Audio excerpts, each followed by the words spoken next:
मुखे थो मयार दी त कोन थो अची पाण भेड़ो अची अची थकी थी पियो ओह सॼो सुहिणा मुते थो रखी पाण भेड़ो अची अची थकी थी पियो मुखे थो मयार दी त कोन थो अची पाण भेड़ो अची अची थकी थी पियो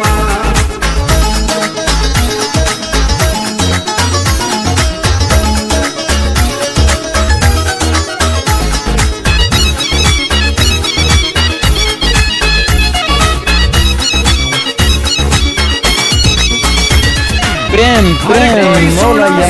सिक जो दुखियो पंहिंजी जाइ ते सब को सुखियो हर कोई सुना साईं सिक जो बुखियो पंहिंजी जाइ ते सब को सुखियो खाराईंदो नाहे कंहिंखे को खणी पाण भेड़ो अची अची थकी थी पियो मुखे थो मयार दी त कोन थो अची पाण भेड़ो अची अची थकी थी पियो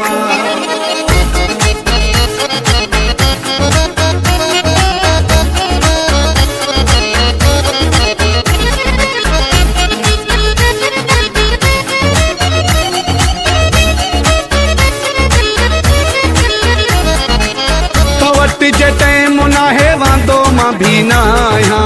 मरी जे नथो तू त मांदो मां भी न आहियां तो वट जे टाइम नाहे वांदो मां भी न आहियां मरी जे नथो तू त मांदो मां भी न आहियां हर ॻाल्हि में थो मुखे परखी पाण भेड़ो अची अची थकी थी पियो मुखे थो मयार दी त कोन थो अची पाण भेड़ो अची अची थकी थी पियो